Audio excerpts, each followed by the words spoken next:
I'm Alan Colmes, and ladies and gentlemen, it's the return of Ted Nugent. Hey, Sammy. Yeah. Anybody seen my baby? I saw her.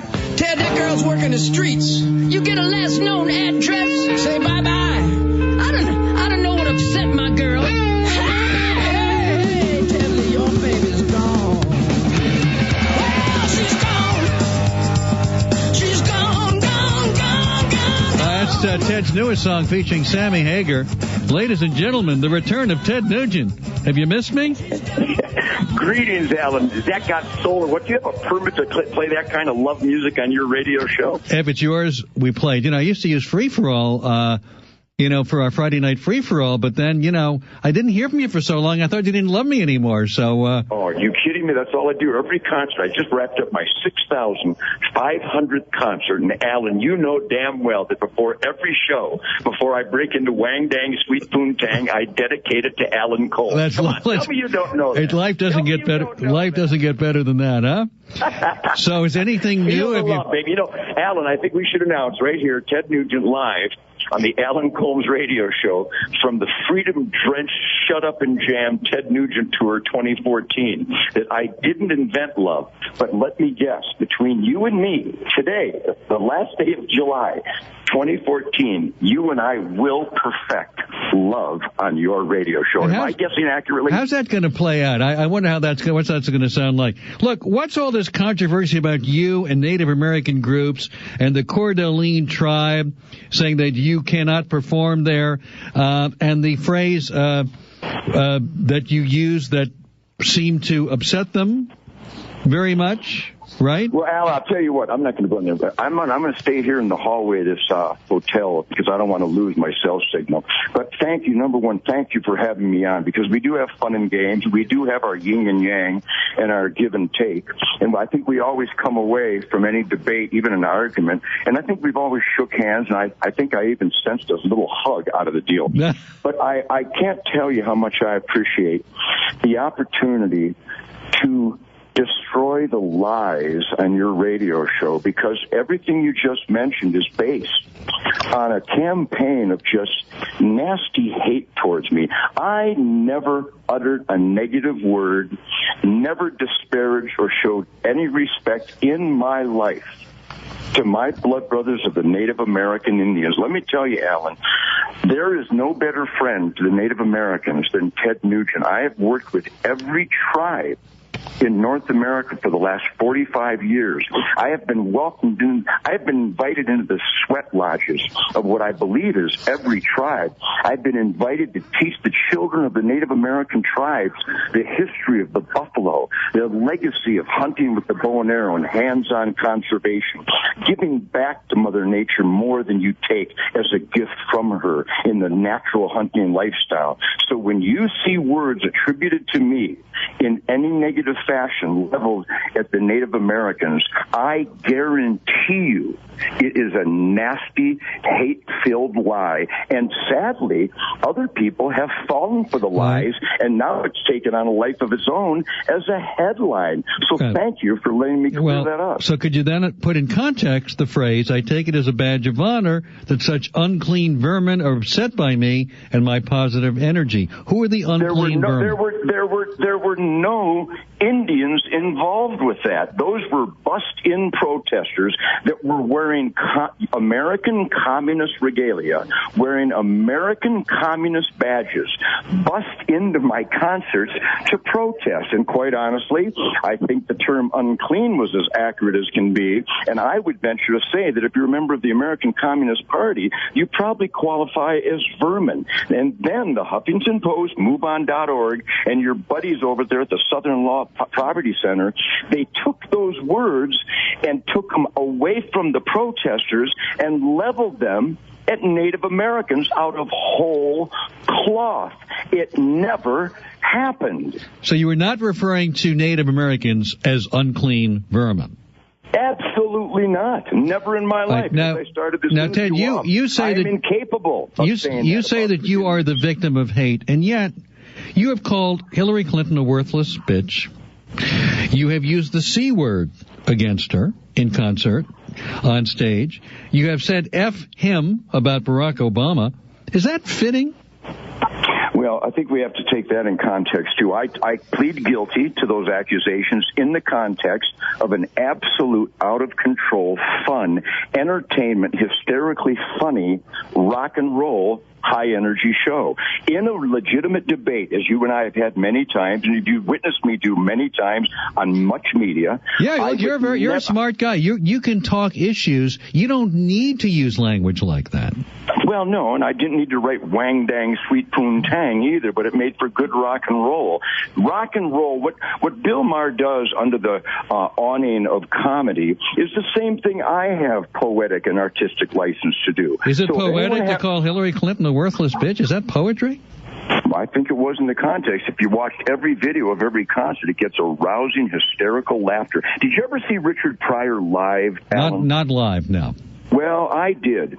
And what he did, and let's admit, he received and he deserved and earned the Presidential Medal of Honor. I am incapable of the kind of language. Well, I guess I could man up. Of course you're capable of that language. I'm sure I could Richard Pryor up. The only thing Richard Pryor did that I can't do is his afro caught on fire after a bad but he was a comedian. You're not a stand-up. So am I. You know damn well on stage, wangle, tango, and all this stuff. This is some funny stuff. I do funny stuff. Let's separate the entertainment insanity, which is what all that is, to a legitimate gentleman discussion and debate, and never shall the twain meet. All right, now you said to a magazine years ago, you probably can't use the term toxic blank in your magazine referring to Hillary Clinton. It begins with the word C, but that's what she is. Why would you say that? I think she's a bad person. But to call her the C word?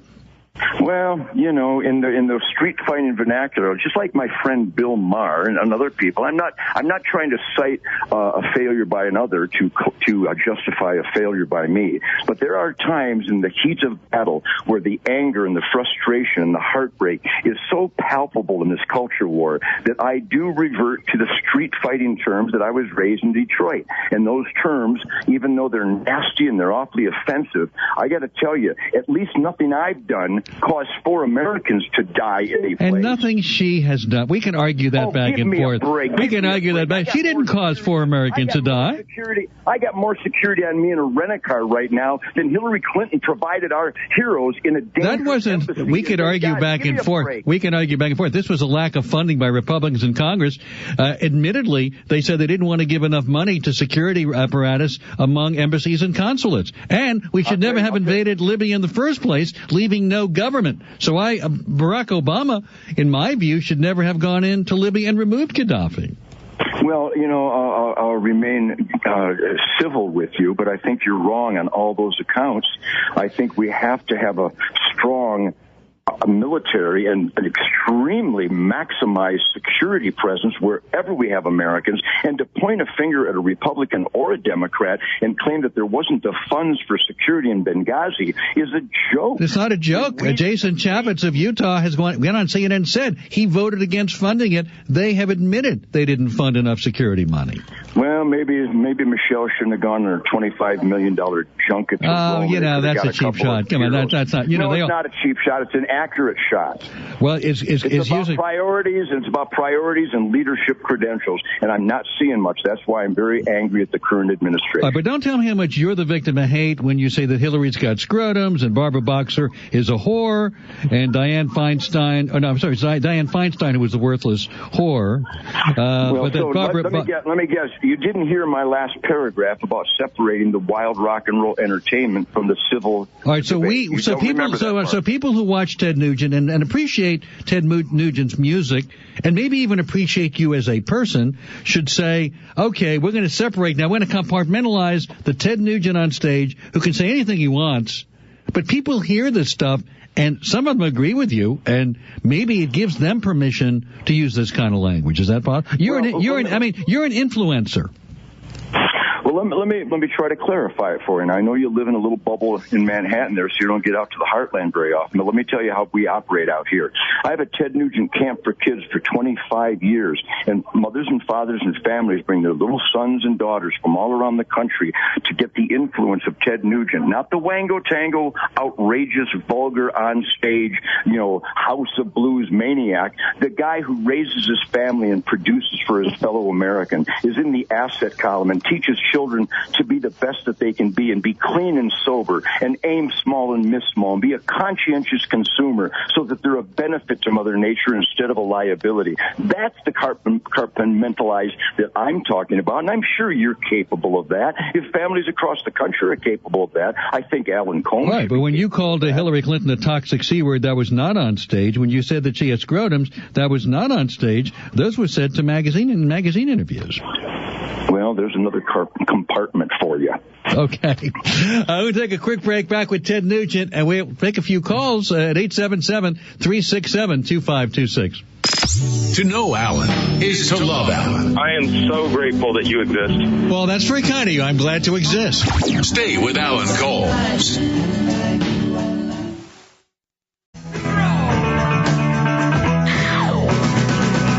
That's our former Friday Night Free-for-All theme with permission by Ted Nugent. Ted Nugent is with us performing all over the country, 6,500 performances now in his career.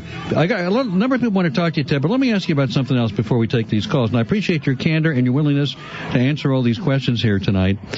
You speak often of your love of the military. As you know, you've been raked over the coals by the left for a 1977 High Times article where you said you took crystal meth, which you now say you never took, and that you didn't go to the bathroom for weeks, soiled yourself to avoid the draft. And that was repeated in the Detroit Free Press article. But you've said that none of that was true?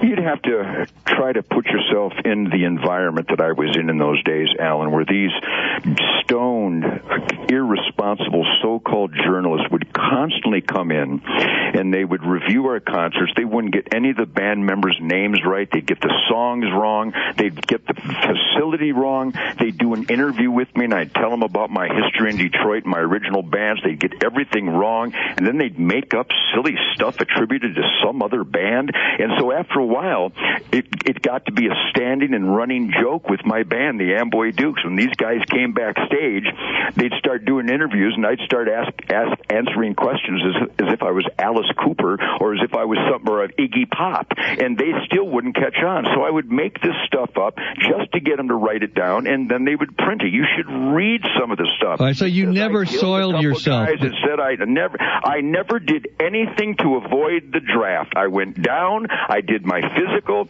They gave me a card. My number never came up, and I was never drafted. Why were you 1Y and 4F according to? I was never 4F. I don't know where Scopes or whoever claims that. My draft card said 1Y. I was enrolled at the Oakland County Community College at the time, but my number never came up because 1Y was not a deferment. You'd still go in. Well, Scope, they do say 4F. You've read that about yourself. You're saying it's not true. I never had a 4F. 4F. I was like Tarzan. I could leap tall buildings in a single bound. What 4F? All right, let's go to David in Huntington, New York with Ted Nugent. Hello, David. Hey, good evening, Alan. Mr. Nugent, I am a person of interracial extraction, black and white. And you, in the shot convention in January, referred to the president as a subhuman mongrel. Now, I know that you allegedly have taken back that statement, but I would like to know exactly what you meant by it. Because to me, that is the same as the N-word, and it makes me question everything that you said. That doesn't surprise me. Well, God bless you. I did. Are you going to answer? All right, let give him a chance to respond. Give him the space to respond. It's a two-way discussion, son. I did apologize on Aaron Burnett's television program, and I did apologize because it really was read wrongly. But my terms, they can't be taken at face value. Oh my God. I need to search for accurate and emphatic terms to condemn what this president, what this administration, the corruption of power, the abuse of power is going on in this country. And in the heat of battle, after hearing story after story of good American families being jackbooted because the EPA claimed they are on a wetlands when there is no moisture, when their farms were being shut down because of a salamander where there's no salamander, where the wrong house was being raided. Right, look, we can debate all that stuff, but my point is, hold on, let him finish. I was extremely agitated, and I was coming out of a number of communications with a number of families that were heartbroken and in tears, and that interview erupted right then and there after discussing these tragedies, these offenses by our government, and so those terms came out. What is a subhuman mongrel? It's just terminology. How about this? Try it on for size. He's a bad, deceitful, America-hating man. Right, Alan, America hater. Alan, Come on, America hater. Listen here. Why would he fundamentally transform it? Wait, hold on. All right, first of all, you don't call me son. I'm 43 years old, all right? All right, Dad. And secondly, Mr. Nugent, okay, what you said... Hey, you can't say Nugent. That's the N-word, pal. Excuse me. What you said is the same as the word nigger. I'll use the word sir. And don't you think that you could lie and claim that it was in the heat of passion. You made that statement at that convention when you were surrounded by a group of families and stuff. It was a very friendly convention to you, and you claim that was in the heat of passion, and you were upset about the president, this, that, and the other thing. You are a racist. Why don't you just come out and admit it? You don't like this president because he's black.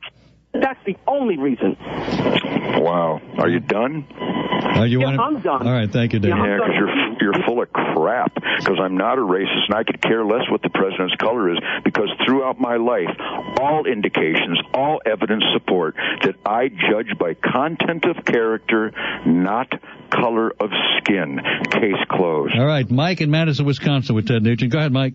Mike, Madison, Wisconsin. Hey, Ted, I used to be a fan of yours until I heard you open your mouth in Madison, Wisconsin, and bash all the union workers before you went and played for probably, I don't know, half the crowd was probably union workers. You called them union thugs. You called them just about every name you're calling everybody else today on Vicki McKenna's show.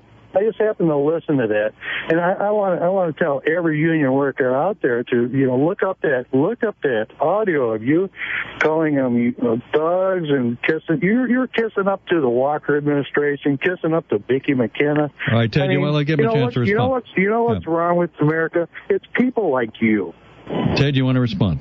Well, I'm a productive American. I'm in the asset of America. All right, let him respond.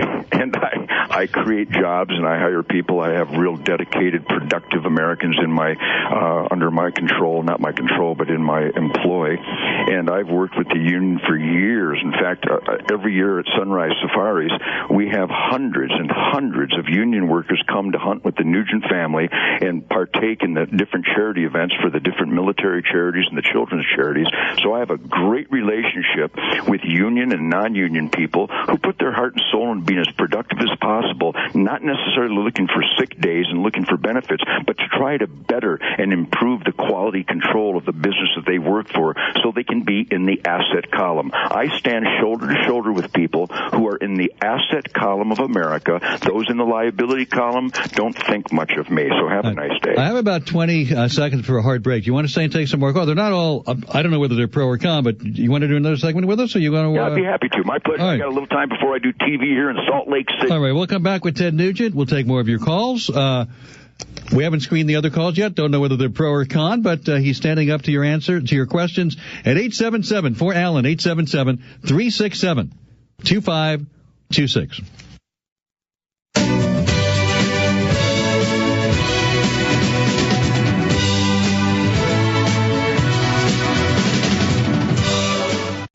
I think one thing we can agree on, I think, Alan, is that the greatest philosopher of all times was Dirty Harry when he said a good man knows his limitations. So I literally rock my balls off every night. We do, 6, 7, sometimes 12, 15 nights in a row, and my band is the greatest band, and the audiences are just absolute animals of energy and positive. Yeah, I mean, we've all put a lot of years on it since the Amboy Dukes, right? I mean, you've got to get done. 6,500 concerts. No wonder I'm limping. But the point being is I've always taken the hunting season off. It's a soul cleansing, healing with nature. You participate in the natural season of harvest so that Thanksgiving means more to you if you kill your own meat and you share it with soup kitchens and homeless shelters. So Thanksgiving is a big pivot point for the Nugent family. Always has been. And all that peaceful time with the bow and arrow and with the kids and the different charities, I'm telling you, it just charges my batteries to the overflow level. And then I can get back on the road every summer and just rhythm and blues up a storm and carry on the James Brown and the Famous Flames legacy. Let's go to Troy in Naugatuck, Connecticut with Ted Nugent. Hello, Troy. Hello, Alan. Ted Nugent. You promised America you'd be dead or in jail. What happened? If Obama were elected, right? I never promised. I said, this is how we know you're not. All right, let him respond. You got a recording of me promising that. Is that what you're telling us? Yeah, that's what I'm telling you. You asked well, then why don't you hang up with black president? Well, I don't know if you promised it, but did you not say, at least tongue-in-cheek, if Obama's elected, I'll either be dead or in jail? Well, there was a huge paragraph preceding that statement, and again, it was in the heat of battle, because I'm always in the epicenter of this kind of stuff, and I saw the policies, I saw what fundamental transformation was, I know what redistribution is, I've studied Mao Zedong, I know that the fundamental transformation was the disassembling of the greatest quality of life in the history of the world, which is why everyone wants to come here, and nobody wants to go anyplace else, and I made the statement that was preceded by those conditions. Hold on, Troy, he's explaining the statement. You can let him respond, please. Yeah, Troy, there's actually the answer part to the question and answer thing, so shut up. Anyhow, I made the statement that if this guy, this America dismantler, gets back in office, I'll either be dead or in jail, as I was talking to guys who were taken away in handcuffs because they had the wrong color pig on their farm. And if you don't understand... And Barack Obama did that? And that's Barack Obama's fault? It's the way the government is going. But that transcends party. It transcends Barack. This is not about Barack Obama. You know the government screwed up, regardless of who's in power. Absolutely. Right? Agreed. Thank you for the call, Trevor. So it's not like Barack Obama gets elected, I'm going to be in jail or leave the country. No, but you come on. We are already blowing it. We can go all the way back to your and my youth. I'm going to be 66 here in a couple months. How old are you, Alan? 64. I'll be 64 in September. I know you respect your elders, but I think you've witnessed that there has been a dissension. There has been a downward spiral overall with overwhelming regulations and bureaucracies. But no one in the history of this country has put it on the fast track like Barack fundamental transformation Obama. So I think that we've got to take our country back. We got to get back to the Constitution. We got to get back to we the people. The government has too much power. Look what the IRS is guilty of. If that's not jackbooted thuggery, I don't know what is. That is not jackbooted thuggery. Barack Obama had nothing to do with... By the way, it had nothing to do with the White House, by the way. It was a Republican nominee who was in charge when this happened. They said there was they went after progressive groups too, which hardly got covered because that was covered up by Darrell Issa. I mean, to say that I wish the president would fundamentally change this country, but he hasn't gone far enough because Obamacare, in fact, was a Republican idea hatched at the Heritage Foundation. Well, see, I think you got your talking points backwards and upside. I do. Tell me where I'm wrong. I think that the government has no role in health care. I think the government has no role in individuals' choices and individuals' pursuit of happiness. How about this? Let's just summarize it. Do you support the death tax? Do you think the government has the right to take money after tax savings of families after tax savings throughout their life? They live frugally and they live responsibly. They save for a rainy day, and when Grandpa dies, the government gets 50% of after-tax savings. No, that is not right. But no, I don't support it. However, what I do support is going after corporations who happen to get off tax-free in many cases. And before we do anything else, let's make sure corporations are no longer getting aid to dependent corporations, as Robert Reich called them. But yes, we have a progressive tax system in this country. Those who make more pay more. We always have. If you want to call that redistribution, it didn't begin with Barack Obama or with a Democratic president. No, but nobody's ever articulated it clearly when he did. So I think he's putting us on the fast track. I believe, and many of us do. I work with the Tea Party. I'm doing a great Wyoming Tea Party event on Saturday. I work with and meet with working hard, playing hard Americans every night, Alan. These are small business operators and ranchers and cops and teachers, and these people are heartbroken at what we see as the fundamental transformation, as the dismantling. What's been fundamentally transformed? Concept that the harder you work, the more you get. I think Barack Obama believes that it doesn't matter if you work hard or you don't work hard. Of course he doesn't believe that. What are you talking about? I mean, I don't know what you believe, or you come off saying, or somehow came to believe that Barack Obama doesn't agree in capitalism or doesn't agree with hard work. He's not a socialist. He's not a communist. He hasn't fundamentally changed us into a socialist nation. Taxes have not been raised except for the top 1%, which is still the lower tax rate that we've had in decades. Then why are the poorer poor, and why are the black families of this country in the worst shape they have? Because it took us years to dig ourselves out of the Bush almost depression that we're finally now, the economy is finally recuperating from that. Well, you made your statement, and I'll make mine. I believe that the tax system is corrupt and fraudulent. I believe that Barack Obama actually believes that if you don't work hard, you should get just as much as those who work hard. I think you're wrong. I think I'm right. Okay, I'm shocked to hear that. All right, Darcel in Pittsburgh with Ted Nugent. Go ahead, Darcel. Yes, I would like to know, in regards to Stevie Wonder and Trayvon Martin, some of the statements that you made in regards to black-on-black crime, and how you stated that when this gentleman was white, the blacks rose up. And the reason why I'm stating, being that I'm black, we rose up, is because from slavery till now, it's always been one-sided. And another thing, as long as you stay white, you European cave dweller, and you fatherless son, respect our president. Have a good day. Well, what was the lady's name? Darcel.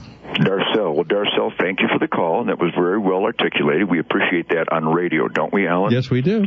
Well, I would just like to tell Darcel that everybody I know in the Nugent family, all my band, my crew, my Ted Nugent Spirit of the Wild production team, everybody that we hang with, everybody that we work with, we have always demanded decisions and judgments based on content of character, never color of skin. I was born and raised in Detroit. I have a black bass player named Johnny Gunnell. I have a Hispanic bass player named Marco Mendoza. The Trayvon Martin situation was a race-baiting hellstorm. And regarding Stevie Wonder's statement that he would not perform in Florida because of the Trayvon Martin-George Zinnemann cluster is awfully nitpicky, because there's a lot of other travesties of justice around the country, and you can't pick and choose one and think that that's the emblematic of the conditions of this country. So I thought Stevie Wonder, who I've praised, I've absolutely worshipped all things Stevie Wonder. I met the great man once, and I told him how influential he was to all the great music in the history of the world.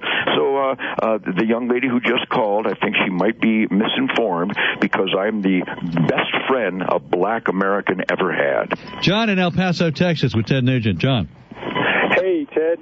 I just wanted to know what you thought about the border situation. Alan believes that we should have open, free borders, and people should be able to come in whenever they want. No, that's not exactly what I said. I said we should have people stationed at the borders, know who's coming in. If you're a criminal, if you got a contagious disease, you don't come in. But let's know who's coming into the country, and let's not keep people out the way it was, in fact, prior to this century, and going back to the middle part of the last century. But John, I appreciate the call from a fellow Texan. God bless Texas, and God bless Governor Rick Perry and Attorney General Greg Abbott. We are literally the last best place in America. And my border policy is historically proven. And that is, number one, you got to have a damn border, and you got to secure it. And they have. We don't, and we haven't. This president has deported more people and kept more people out than any previous president. Now, Alan, you always say that as a talking point. It's true. It's not just a talking point. It's a fact. John, let's realize we're listening to the Alan Colmes show, and we all know that Alan's weird. So we can I am weird, but I'm also telling the truth. I can be weird and truthful at the same time. Well, I I've told you before, Alan, and Ted, I don't know if you know this, but Barack Obama changed the rules and how they measure who is deported. Because if they get somebody at the border and they send them back, they count that as a deportation. Yes, one is a return, one is a deportation, but they're both up under Barack Obama. Well, I think John and Alan, I think we can all agree that those like Harry Reid and Nancy Pelosi and even the president who said the border has never been more secure, I think that's an outright lie. I think the current assault and the invasion proves that. But you want to send these kids back to their certain deaths? You want to return? These are refugees. You want to take these kids, put them back in Guatemala? You want to put them back in El Salvador? Yes, they are not refugees, Alan. They are refugees. And Alan, that question was for Ted, by the way. But go ahead, John. John and Alan, I write a weekly feature at WND.com. The conspiracy website, WorldNet. Yes, well, it's a fact-filled when I write. But at WND.com and also at Newsmax.com and for all your conservation enjoyment, deeranddeerhunting.com. But they're all political because we the people is a political responsibility. This is an experiment in self-government. We're supposed to remain engaged. Our elected employees work for we the people, and the Constitution and the Bill of Rights and the Declaration of Independence and laws are the reality. I would recommend Alan and John and everyone read Ann Coulter's current piece. I believe it's at WND.com. But Ann Coulter, as a brilliant attorney that she is, she has discovered language in the current border laws that proves that these current invaders are not refugees. These are kids. These are children whose parents are dead, who are going back to street gangs. Alan, how much food have you sent to the border? Because I sent over a ton of pure, organic, renewable venison. I think that's great. That's great. But they need more than that. They need to be able to stay in a country where they don't get sent back to their deaths. That's what they need. Let's go to Brian in Bismarck, North Dakota with Ted Nugent. Go ahead, Brian. Hey, I rock my 9 on my hip, concealed without a license, and I just wanted to know if even you thought that was a little too extreme. But I think that you conceal without a license? Yes, and I think it's time to change the laws that I shouldn't have to go and get a license just to have a little piece of fabric in between me and the public just to make you feel a little bit better. And as long as Alan, what does Brian have to have a license for that he doesn't believe in? A gun? A gun. Well, I agree. I think the Second Amendment gives everybody who's not a felon over the age of 18 the right to keep. I don't know where it says that. What's a well-regulated militia mean? Well, why do they have that in there? That's we the people. Historically, no. The militia was men between the ages of 18 and 25. Yeah, that's what it was when they wrote it. We the people. We the people. So maybe it's only men between 18 and 25 who can have it if it's a militia. By the way, it's well-regulated, which means you can't have anything. Well-regulated means you can make laws about it. Which means I should have access to the National Guard Armory. The militia, I should have responsibility of taking care of those weapons and responsibility to protect my own borders here in North Dakota, and so should every other Brian, state. Do you want a cannon? My National Guard should have that. Do you want to have your own cannon and maybe a nuclear weapon? Would you like that too? We should all collectively have that and regulate our own. You want to regulate your own nuclear weapons? Okay. Hey, Brian, let me give you a little common sense on the Alan Colmes show. You have the right to keep and bear arms. Have a nice day. All right. Shouldn't someone have the right, Ted, to have a nuclear weapon? A nuclear weapon, really? That's considered an arm But where do you draw the line in terms of what? Of the Second Amendment in a well-regulated militia? That would mean we the people standing by to protect our homes and our families and our neighborhoods and our country. And it had nothing to do with that kind of military. Is there any weapon that shows that you should not be allowed to have military-grade weapons, right? Well, when you start getting that, I think handheld weapons is what we have the right to. Okay, but not military-grade weapons, not cannons and. If you say military-grade, the number one sporting arm in America, all sporting arms come from military. So you shouldn't have the right to have a missile, right, or a cannon, or a nuclear weapon. Boy, you got me thinking now, and I'd like to have a few of those. Really? They'd go good on my Bronco.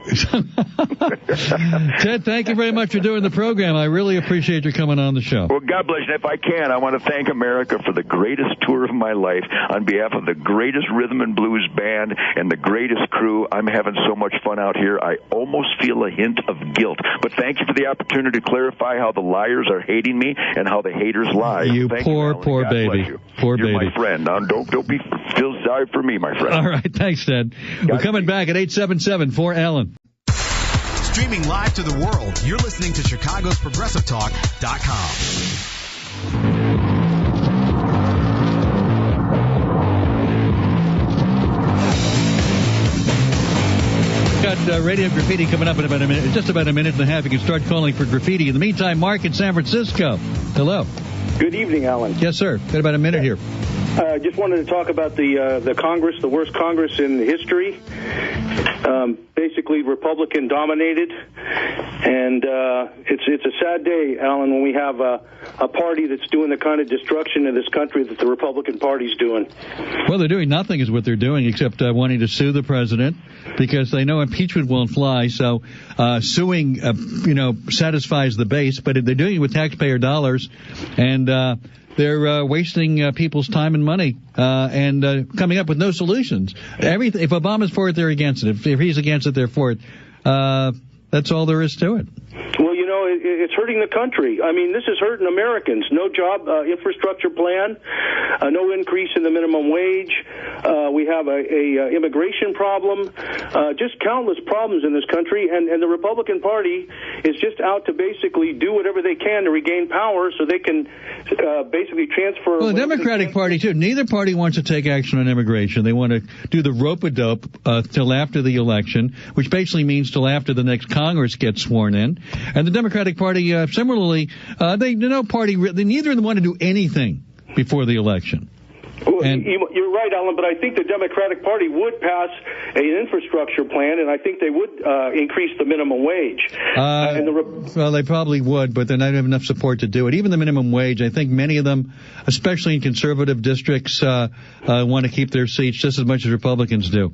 The Congress will do less than nothing between now. As I said earlier, you're going to have to actually do a few things to work their way up to nothing. They're at negative nothing right now. All right, graffiti, where you get one sentence only. Wesley Clark, General Clark on tomorrow night's show, talking about both Gaza and Ukraine. And it is time for graffiti, where you get one sentence only. Hello. IDF disgrace is the phrase to repeat since the poor boys on the beach and... Hello. The future of the Republican Party is Ron Paul. Thank you. Hello. You're on. Hey, Alan, take off that mask. It's not time for Halloween. That's a second sentence. It's not. Began the second sentence. Hello. I want to call the show, but you'll just find fault with whatever I have to say. No, I think that was perfect. Hello. It's not true, Toroma, that the Prime Minister Putin wishes Chester's horseback picture of Alan Colmes sent to him to KGB headquarters. Hello. Harry Reid, make the retarded sane. Not a nice word. Hello. Democrats controlled the House and Senate under Bush, but it was still all Bush's fault. Hello. You're on. Hello. Thank you. And good night.